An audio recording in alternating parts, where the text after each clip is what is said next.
ప్రారంభించుకునే ముందు తెరాస నాయకురాలు పార్లమెంటు సభ్యులు శ్రీమతి విజయశాంతి, భారతీయ జనతా పార్టీ అగ్రనాయకులు శ్రీ వెంకయ్య నాయుడు ఏమంటున్నారు ఈ కమిటీ మీద, వారి మాటలు విందాం. ఈ కమిషన్ యొక్క సిఫార్సులను కేంద్ర ప్రభుత్వం తప్పనిసరిగా అంగీకరిస్తుంది. దీనికి చట్టబద్దత ఉన్నది, స్టాట్యూటరీ.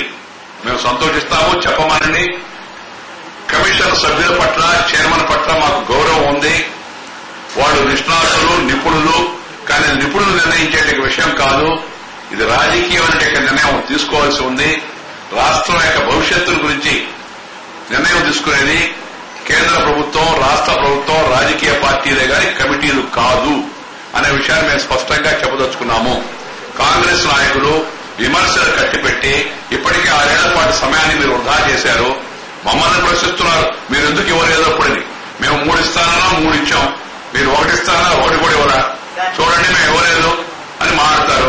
ఎలక్షన్ లో మేము గెలవలేదని కనీస ప్రాథమిక జ్ఞానం కూడా వాళ్ళకి లేదు. నేను ఫస్ట్ నుంచి చెప్పేది కమిటీ మీద నాకు నమ్మకం లేదు. ఎందుకంటే ఇంతకుముందు అనేక కమిటీలు వచ్చినాయి కాబట్టి ఇది కూడా అలా ఉంటుందన్న అభిప్రాయంతో నేను ఉన్నాను. సో ఏదైనా కూడా సరే వేశారు, వేయనివ్వండి. అది పాజిటివా నెగిటివా అన్నది డిసెంబర్ లో తెలుస్తుంది. సరే వేచి చూద్దాం. వినోద్ గారు, మీ పార్టీ తెలంగాణ రాష్ట్ర సమితి కమిటీ గురించి ఏమనుకుంటుంది? వెళ్తారా? మీ వాదన వినిపిస్తారా? బహిష్కరిస్తారా? భారతీయ జనతా పార్టీ చాలా స్పష్టంగా చెప్తున్నారు, ఈ కమిటీ వల్ల అయ్యేది కాదు, ఈ కమిటీ ముందుకు మేము వెళ్లము, మా వాదన వినిపించము, కమిటీల వల్ల అయ్యేటటువంటిది కాదు, రాజకీయ పక్షాల వల్ల అవ్వాల్సింది, రాజకీయ ప్రక్రియ వల్ల అవ్వాల్సింది. అలాగే తెలంగాణలో ఉన్నటువంటి వివిధ జేఏసీలన్నీ కూడా మేము దీన్ని తిరస్కరిస్తున్నాం, బహిష్కరిస్తున్నాం అని చెప్తున్నారు. మీ నాయకులు మీరందరూ కూడా విముఖంగా ఉన్నారు కానీ ఇంతవరకు మేము వెళ్లము అని ఖచ్చితంగా కరాఖండిగా చెప్పడం లేదు. అవును, ఇంతవరకు మా పార్టీ పోలిట్ బ్యూరోలో చర్చించి నిర్ణయం తీసుకుంటామని చెప్పడం జరిగింది. మేము ఇంతవరకు ఆ అంశం పైన చర్చించలేదు. అయితే ఈ కమిటీ ఈ విధి విధానాలతో వేయడము సబబు కాదు, ఇది కరెక్ట్ కాదని మా అభిప్రాయం తెలియజేశాం. ఇప్పటికే దాంట్లో స్పష్టత ఉంది మాకు. ఎందుకంటే జనవరి 5 నాడు కేంద్ర ప్రభుత్వం చిదంబరం గారు 8 రాజకీయ పార్టీని పిలిచి మాట్లాడిన సందర్భంలో మా తరఫున పాల్గొన్నటువంటి కె చంద్రశేఖరరావు గారు, కేసీఆర్ గారు, అదేవిధంగా ప్రొఫెసర్ జయశంకర్ గారు ఆ మీటింగ్ లో అందరి ముందే స్పష్టంగా చెప్పడం జరిగింది. కమిటీలతోనే ఇది తేల్చలేరు మీరు. ఈ సమస్య రాజకీయ నిర్ణయం. కేంద్ర ప్రభుత్వం ఒకసారి నిర్ణయం తీసుకుంది. మీకు నిజంగా కూడా సీమాంధ్ర ప్రాంత నాయకులు గాని, సీమాంధ్ర ప్రాంతంలో ఉన్నటువంటి వివిధ సంఘాలతో మీరు మాట్లాడదలుచుకోవాలనుకుంటే మీరు వాళ్ళు ఆహ్వానించండి. చిదంబరం గారు మీరు హోంమంత్రి గారుగా ఉన్నారు, మీరు హోంమంత్రిగా మీరు వారిని పిలిపియండి, పిలుచుకోండి, మాట్లాడండి. సరే, అదైపోయింది. అవన్నీ మీకు చెప్పారు. అది పక్కన పెట్టి హోంమంత్రి గారు ఒక కమిటీ వేశారు. ఈ కమిటీ ముందు తెలంగాణ ప్రాంతంలో ఉన్నటువంటి వెనుకబడినతనమా, లేకపోతే దోపిడియా, లేకపోతే ఉద్యోగాలు లేకపోవడమా, లేకపోతే మనోభావాల, చరిత్ర, భాష, సంస్కృతి, వీటన్నిటికీ సంబంధించినటువంటి వాదన కమిటీ ముందు పెడుతున్నారా, పెట్టడం లేదా? ఇప్పుడు దానిపైన మా పార్టీ తరఫున మేము ఆ విధి విధానాల పట్ల మాకు విముఖత ఉంది. అసలు స్పష్టత లేదు ఆ విధి విధానాలు కూడా. మొదటి అంశం నుండి చివరి అంశానికి వచ్చేసరికి వారు ఏం అడగదలుచుకున్నారు, దేనికోసం అడగదలుచుకున్నారు, దానివల్ల వాటి ద్వారా వారికి వచ్చేటువంటి అభిప్రాయ సేకరణ ద్వారా వారు ఎలాంటి నిర్ణయం తీసుకోగలుగుతారు అనే దాంట్లో మాకు సందేహాలున్నాయి. కాబట్టి నేను అతి త్వరలో మేము కూర్చుంటాం, మా పార్టీ పోలిట్ బ్యూరో కూర్చొని పార్టీ తరఫున 3 రోజులు కూడా లేదు. ఈ దేనికండి 3 రోజులు కూడా లేదు, 4వ తారీఖు వస్తుంది కాదా కదా, 1 month టైం ఇచ్చారు కదా. ఆ తర్వాత ఒకవేళ అనుకూలంగా నిర్ణయం తీసుకుంటే తర్వాత కలుస్తారు. ఇప్పుడు ఈ 4-5 తారీఖుల్లో మీరు 4-5 తారీఖు కలమాలని చెప్పి కూడా లేఖలు రాలేదు కదండి. ఇప్పుడు 4-5 తారీఖు నాడు కమిటీ సభ్యులు చూసినట్టు వారు గవర్నర్ గారు పిలిస్తే పిలవచ్చు, కానీ వారి కమిటీ తరఫున ఇప్పుడు చాలా ఇనిషియల్ స్టేజ్ లో ఉంది. ఆ కమిటీ ఫార్ములేషన్ అని వాళ్ళ ఆఫీసు, స్ట్రక్చరు, యంత్రాంగము అవన్నీ మన దుగ్గల్ గారు వచ్చి రాజకీయ పార్టీ నాయకులతోటి సుహృద్భావంగా సమావేశం అవ్వాలి అనేటువంటి మాట దుగ్గల్ గారు చెప్పారు మనం వచ్చినప్పుడు. కలుస్తారా? సుహృద్భావంగా కలుస్తారా? అంటే ఇప్పుడు మాకు దుగ్గల్ గారి పట్ల గాని లేకపోతే కమిటీ సభ్యుల పట్ల గాని ఆ కమిటీ చైర్మన్ పట్ల గాని వ్యక్తిగతంగా మేము వాళ్ళ యొక్క నైతిక విలువల పట్ల గాని వాళ్ళకున్న ఇంటిగ్రిటీ పట్ల గాని వాళ్ళకున్నటువంటి విశ్లేషణ జ్ఞానం పట్ల గాని మాకు భిన్నమైన అభిప్రాయాలు లేవు. మేము వాళ్ళని చాలా గౌరవిస్తున్నాం. కమిటీ వస్తోంది, ఇంకా మీరు అన్నట్టుగా ఇంకా ఫుల్ ఫ్లెడ్జ్డ్ గా వర్క్ మొదలు పెట్టలేదు ఇంకా. కానీ మీరు మర్యాదపూర్వకంగానైనా మీ పార్టీ తరఫు నుంచి ఎవరైనా వెళ్లి కలిసేటటువంటి అవకాశం ఉంది. చూడండి, ఇప్పుడు మీరు గుర్తిస్తారా కమిటీని? ఇప్పుడు కమిటీని మేము ఇప్పటివరకు తిరస్కరించలేదు, ఆమోదించలేదు వరకు. అందుకోసమే మీరు కూర్చొని చర్చించిన తర్వాత ఆ కమిటీకి మనం పోయి స్పందించి అభిప్రాయాలు చెప్పాలా చెప్పదు అనేది ఇంకా మేము నిర్ణయం తీసుకోలేదు, ఆలోచిస్తారు. అరవింద్ కుమార్ గారు, ఫస్ట్ ఆఫ్ ఆల్ ఈ చట్టబద్దత ఈ కమిటీకి ఎంత ఉన్నది అనేది ఒక క్వశ్చన్ ఉంది. ఇంకోటి ఏంటంటే వాళ్ళు అడిగే ఇన్ఫర్మేషన్ లో ప్రభుత్వం దగ్గర ఇన్ఫర్మేషన్ ఒక 50% వరకు ఎక్కువ వరకు కూడా ప్రభుత్వం దగ్గర ఉంది. రాజకీయ పార్టీలను కన్ఫ్యూజ్ చేద్దాము, రాజకీయంగా లబ్ది పొందుదాము అనే కాంగ్రెస్ పార్టీ వ్యూహంలో తర్వాత ఈ ఉన్నటువంటి అపరాధ భావం వాళ్ళకున్నది. అన్నింటిలోనూ కాంగ్రెస్ పార్టీ కనపడుతుంది. రాజీనామాల్లో కాంగ్రెస్ పార్టీ కనపడుతుంది, జేఏసీలో కాంగ్రెస్ పార్టీ కనపడుతుంది, కమిటీలో కాంగ్రెస్ పార్టీ కనపడుతుంది, అన్నింటిలో కనపడుతుంది. అన్నింటిలో కాంగ్రెస్ పార్టీ ఉంది. ఈ కాంగ్రెస్ పార్టీ యొక్క నిర్ణయం వల్లనే ఈ విధంగా ఈ రోజు రాష్ట్రం ఈ విధంగా అతలాకుతలమైంది. ఒక అపరాధ భావం కేంద్రంలో ఉన్నటువంటి కోర్ కమిటీకి చిదంబరం గారికి ఒక అపరాధ భావం ఏర్పడింది. ఆ అపరాధ భావం నుంచి బయటికి రావడానికి మేము చేసినటువంటి తప్పులు ఏ విధంగా తప్పించుకోవడానికి ఒక వ్యూహంగా, ఎందుకంటే మీకు ఇన్ఫర్మేషన్ కావాలనుకున్నప్పుడు టెక్నికల్ ఇన్ఫర్మేషన్ గవర్నమెంట్ లో అన్ని ఇన్ఫర్మేషన్లు ఉంటాయి. రాజకీయ పార్టీలతో ఆల్రెడీ మాట్లాడున్నారు. మాట్లాడిన తర్వాత ఇప్పుడు రాజకీయ నిర్ణయం కావాలని ఇంతకుముందు సీనియర్ నాయకులు కూడా చాలా మంది చెప్తా ఉన్నారు. మరి రాజకీయ వీళ్ళు కూడా ఎక్కడ కూడా మేము సిఫార్సు చేస్తామంటా ఉన్నారు తప్పితే ఎక్కడ కూడా వీళ్ళు ఇచ్చిన దాని మీద కంప్లీట్ గా నిర్ణయం తీసుకుంటామని ఎక్కడ కూడా ఏ కమిటీ కానీ ఈ కమిటీ ఇచ్చిన దాని మీద నిర్ణయం తీసుకుంటారా? రాజకీయ పార్టీగా వెళ్తుందా, లేకపోతే పార్టీలో ఉన్నటువంటి భిన్న వాదనలు, భిన్న స్వరాలు, భిన్న అభిప్రాయాలు రాజకీయ పొందుదాము అనేది కాంగ్రెస్ పార్టీ యొక్క వ్యూహంగా కనిపిస్తా ఉంది. కాబట్టి 2014లో వీళ్ళు ఒక రాజకీయంగా ఏ విధంగా లాభపడతామో ఆ విధంగా నిర్ణయం తీసుకుందాం, రెండు ప్రాంతాల వారిని తమ చేతుల్లో పెట్టుకుందామనే ఒక ఆలోచనతో ముందుకెళ్తుంది తప్పితే ఈ కమిటీ స్ట్రాటజీ లేదు. ఇంకోటి మా వరకు ఇంకా మేము పాలిట్ బ్యూరోలో చర్చించుకోలేదు. మా నాయకులు తర్వాత మా రాష్ట్ర కమిటీలో చర్చ జరగాలి. రెండు ప్రాంతాల వారు చర్చించుకుంటా ఉన్నారు. రెండు ప్రాంతాల వారు చర్చించిన తర్వాత ఒక పాలిట్ బ్యూరో కూర్చోవటం, తర్వాత నాయకుడు కూర్చోవటం, రాష్ట్ర కమిటీ కూర్చోవడం, ఇవన్నీ చేసిన తర్వాత వాళ్ళు ఏ విధంగా, ఇంకోటి నిన్న దుగ్గల్ గారు చెప్పారంటే అన్ని పార్టీల దగ్గరికి వాళ్లే వస్తున్నట్టు పార్టీ నాయకుల దగ్గర మాట్లాడడానికి.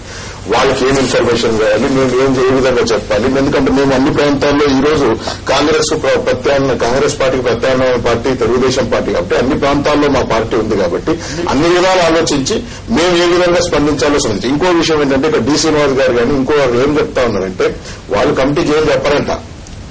ఆంధ్ర రాష్ట్రం గురించి ఎవరు చెప్పాలండి? సోనియా గాంధీ చెప్పాలంట. ఈయన అధ్యక్షుడు చెప్పరంట, ముఖ్యమంత్రి గారు చెప్పరంట, వీళ్ళెవరు చెప్పరు. సోనియా గాంధీ గారి మనిషిని పంపిస్తే మోయిలు అంటే పక్క రాష్ట్రం వాళ్ళు మన రాష్ట్రం గురించి చెప్పాల్సిన పరిస్థితి కాంగ్రెస్ పార్టీ పరిస్థితి. మరి ఇవన్నీ చూస్తా ఉంటే ఒకసారి మేము కూడా ఆలోచించుకోవాల్సిన పరిస్థితి.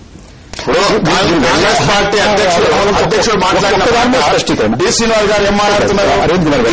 ఒక్కదాన్ని స్పష్టీకరణ, మీ పార్టీ కమిటీ ముందుకు వెళ్లాలా లేదా అనేటటువంటి విషయం ఇంకా తేల్చుకోలేదా మీరు? మేము ఇంకా నిర్ణయం తీసుకోలేదండి. ఇంకా సరాసరి నిర్ణయం తీసుకోలేదని చర్చించాలని పార్టీలో చర్చించాల్సిన అవసరం, మీరు కూడా ఇంకా చర్చించాల్సిన అవసరం ఉంది.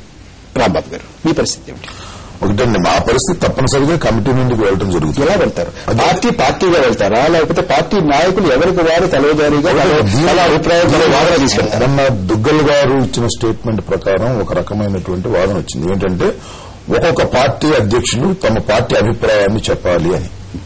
అది కాదు అని తర్వాత మళ్ళా కూడా కాంట్రవర్సీకి వచ్చింది. అయితే ఇప్పుడు ఈ శ్రీకృష్ణ కమిషన్ యొక్క విధానం ఏమిటి? పార్టీ నుంచి రెండింటిని ఆహ్వానిస్తారు, రెండు వాదనని, లేకపోతే ఒకే వాదన వినిపించాలనేటువంటి ఉద్దేశంతో వ్యక్తం చేస్తారనే దాని మీద ఆధారపడి ఉంది. అలా అన్నారు కదా. అంటే వారు ఏమన్నారంటే తర్వాత ఇచ్చినటువంటి స్పష్టీకరణ ప్రకారం మా ముందు ఉన్నటువంటి అంశాలు మొన్న అన్ని వార్తాపత్రికలను మేము ఇచ్చాం కదా, అన్ని అంశాల్లో దాని ప్రభావం ఎలా ఉంది, జరుగుతున్నటువంటి పరిణామాలు ఏమిటి, ఆ పరిణామాల ప్రభావం ఎలా ఉంది, జరిగినటువంటి అభివృద్ది ఏమిటి, దాని యొక్క ప్రభావం పిల్లల మీద, గిరిజనుల మీద, హరిజనుల మీద, వీటన్ని మీద ఎలా ఉంది అనేటటువంటి విషయాల్లో మీ నుంచి సమాచారం మీ అభిప్రాయం, పార్టీ అభిప్రాయం అంటే ఇది ఖచ్చితంగా అక్కడికి వెళ్లి నుంచుని ఇదిగో నాకు ఇది కావాలి, ఇది వద్దు, లేకపోతే రాష్ట్రం విడాలి, లేకపోతే విడకూడదు, సమైక్యంగా ఉండాలి, రెండుగా విడవాలి, లేకపోతే మూడుగా విడిపోవాలి, ఇలాంటి మాట చెప్పాల్సినటువంటి అవసరం లేదు అనేటువంటి స్పష్టీకరణ ఆయన ఇచ్చారు. నేను ఇప్పుడు తప్పనిసరిగా మేము వాదన వినిపిస్తామని మా పార్టీ వైపు నుంచి మా పీసీసీ ప్రెసిడెంట్ గారు ఉన్నారు. ఆయన మా మొత్తం ఆంధ్రప్రదేశ్ మొత్తానికి పీసీసీ అధ్యక్షులు. ఆయన్ని ఇప్పుడు మా పీసీసీ అధ్యక్షులు రాష్ట్రం విడిపోవాలా, విడిపోకుండా ఉండాలా అని చెప్పన్నప్పుడు మాకు ప్రాబ్లం వస్తుంది తప్ప, లేదు మీరు ఏ వాదమైనా చెప్పవచ్చు అన్నప్పుడు తప్పనిసరిగా మీడియా మధ్యవర్తిత్వంగా మా మామూలు ధోరణితో చెప్పే అవకాశం ఉంటుంది. అయితే ఇక్కడ వాళ్ళు తీసుకునే స్టాండ్ ఏమిటి? వాళ్ళు మొన్న హోంమంత్రిగా పిలిచారు, ఒక్కొక్క పార్టీ నుంచి 2 సభ్యుల్ని కూడా అలౌ చేశారు. అలాంటి అవకాశం ఇక్కడ ఉంటే 2 వాదనలు వినిపిస్తాం, లేదు ఒక వాదన వినిపించాలన్నప్పుడు మేము చర్చించుకుని ఒక వాదనకు రావడం అవకాశం ఉంటుంది. అయితే ఒకటి మాత్రం వాస్తవం, ఇవాళ ఈ కమిటీకి చట్టబద్దత ఉన్నదా? ఒక్క క్షణం, బొత్స సత్యనారాయణ గారు మనతో ఫోన్ లైన్ లో మాట్లాడడానికి అందుబాటులోకి వచ్చారు. బొత్స సత్యనారాయణ గారు నమస్కారం అండి. నమస్కారం. సత్యనారాయణ గారు, మీరు చేసినటువంటి వ్యాఖ్యలు చాలా సంచలనాన్ని సృష్టించాయి. రాష్ట్రంలోని అన్ని ప్రాంతాల్లోనూ కూడా అందరూ కూడా ఆసక్తిగా ఉన్నారు. మీరు ఏం చెప్తారని అంటే, మీరు శ్రీకృష్ణ కమిటీ ముందుకు వెళ్లి, ఆయన 4వ తారీఖుల్లో కమిటీ రాబోతోంది, వెళ్లి మీ వాదన, మీ అభిప్రాయం, మీ తర్కం వారి ముందు పెట్టబోతున్నారా? 4వ తారీఖుల్లో కాదు కదా, 4వ తారీఖులో వస్తున్నారు, చాలా సమయం ఉంది. 4వ తారీఖుల్లోనే వారికి ఇవ్వాలనేది డెడ్లైన్ వాళ్ళు పెట్టలేదు. 4వ తారీఖు వేయలేదు, ఆ తర్వాత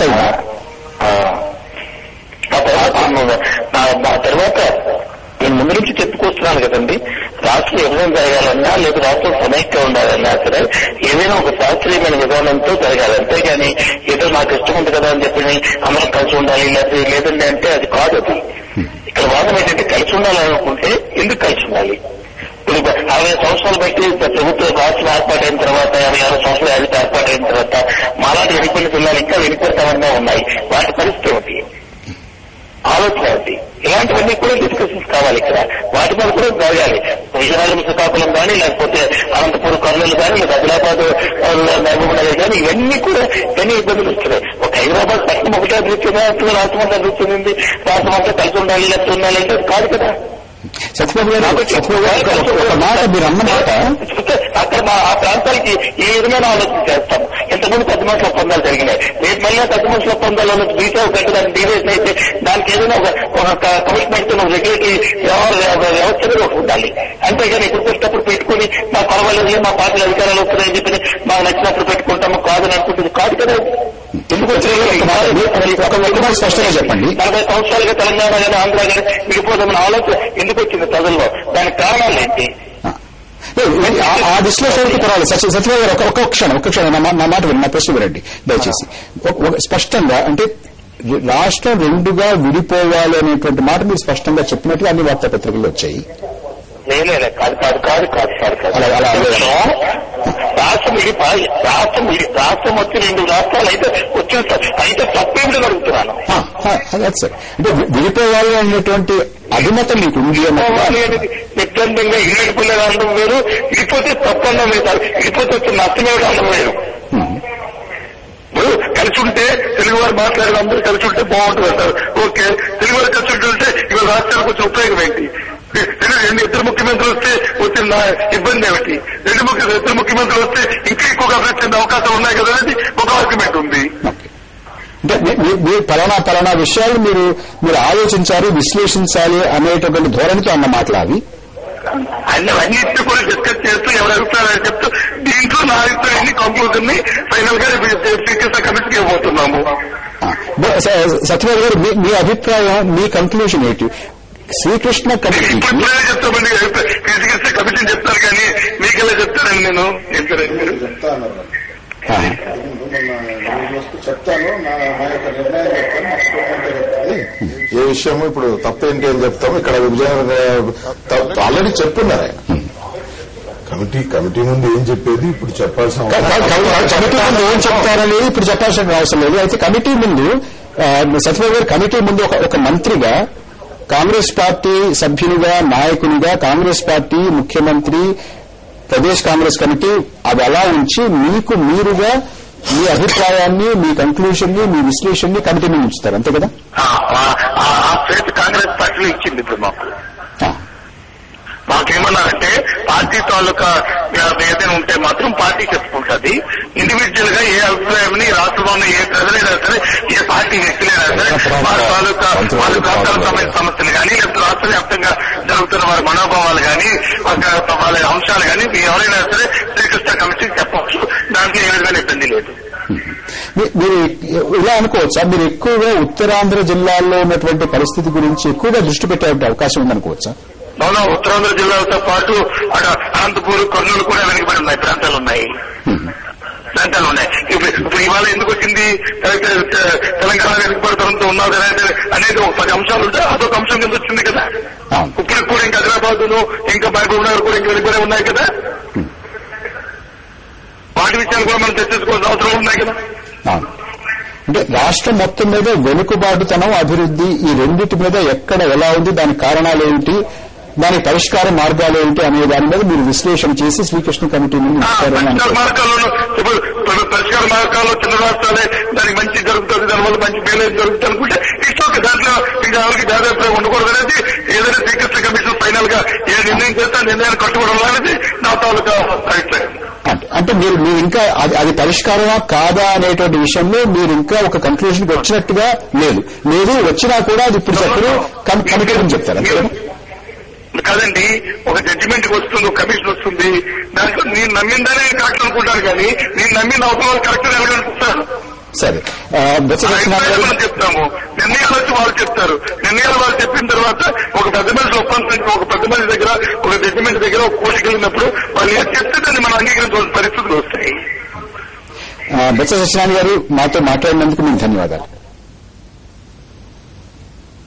ఇప్పుడు ఒక చిన్న విరామం తీసుకున్న విరామం తర్వాత మన చర్చను కొనసాగించుకుందాం.